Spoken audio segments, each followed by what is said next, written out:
Hello students, welcome to Mahavir commerce academy. I am Sunny sir. बच्चे लोग, आज हम कंटिन्यू करेंगे एमकॉम सेम 2 कॉर्पोरेट फाइनेंस। उसमें एक बहुत इंपॉर्टेंट कॉन्सेप्ट जो एग्जाम में बार बार आ रहा है, वॉल्टर मॉडल। अब आपके सामने एक बहुत इंपॉर्टेंट May 19 का क्वेश्चन है।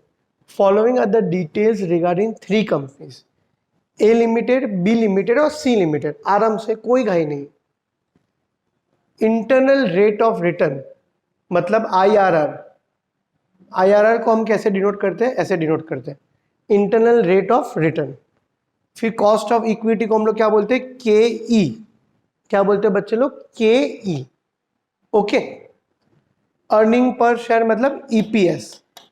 ओके बच्चे लोग, अब ये तीनों इंफॉर्मेशन दिए 3 कंपनी के बारे में। Calculate value of equity share of each of this company as per which model? Walter model. when dividend payout ratio is 50%, 75%, 25%। 3 condition है। पहले 50% सॉल्व करो, फिर 75, फिर 25। पर सबसे पहले सर ये वॉल्टर मॉडल है क्या? आराम से समझते। 15 मार्क का समय, कोई घाई नहीं। अब वॉल्टर मॉडल एकदम आराम से, पहले तो इसका फॉर्मूला समझो। प्राइस, मार्केट प्राइस फाइंड करना है। डिविडेंड, डी मतलब डिविडेंड, ई मतलब earning, D plus E minus D. ई मतलब EPS, देखो इधर लिखा है। पी मतलब मार्केट प्राइस, ई मतलब अर्निंग पर शेयर, डी मतलब डिविडेंड। ये वाई मतलब इसको बोलेंगे रिटर्न अर्न ऑन इन्वेस्टमेंट, इसको IRR भी बोलते हैं। इंटरनल रेट ऑफ रिटर्न मतलब कंपनी कितना कमा रहा है, और KE मतलब cost of capital. Cost of equity बोलो या कॉस्ट ऑफ कैपिटल बोलो। तो फॉर्मूला क्या है? आराम से बच्चे लोग, dividend plus earning minus dividend into return earn on investment divide by cost of equity, the whole upon cost of equity. अब देखो, पहला कंडीशन क्या था? हम ए लिमिटेड पे फोकस करते हैं। पहला कंडीशन क्या था कि डिविडेंड पे आउट रेशियो कितना होगा? 50%। सुनो, मैं नहीं बोल रहा हूं, क्वेश्चन बोल रहा है। आराम से हम ए लिमिटेड पे फोकस करते हैं। बच्चे लोग, डिविडेंड पे आउट रेशियो कितना था? 50%। तो हमारा अर्निंग कितना है? 8 रुपया।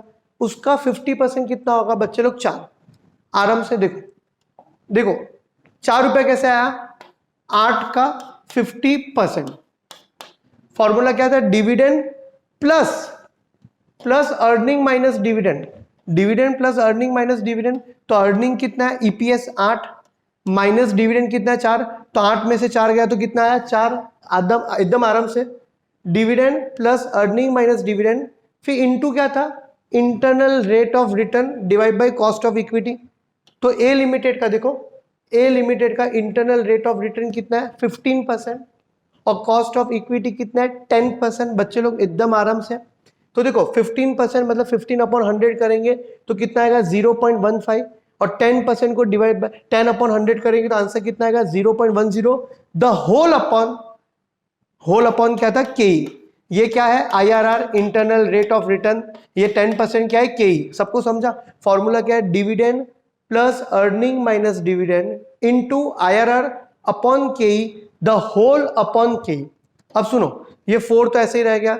0.15 डिवाइड बाई 0.10 करेंगे, 0.15 बच्चे लोग डिवाइड बाई 0.10 करेंगे, इनटू 4 करो तो आंसर कितना आएगा? 6। तो 4 प्लस 6 कितना हो गया? 10 डिवाइड बाई 0.10। तो 10 डिवाइड बाई, देखो ये देखो, ये देखो 10 डिवाइड बाई 0.10, आंसर कितना आएगा? 100। सबको समझा बच्चे लोग? ईच एंड एवरीवन, यस और no? Dividend pay out ratio कितना है? 50%। मैं ए लिमिटेड की बात कर रहा हूं। किसकी बात कर रहा हूं? ए लिमिटेड। समझो, डिविडेंड पे आउट रेशियो 75% था। तो बच्चे लोग, हमारा डिविडेंड कितना है? अर्निंग कितना है? 8।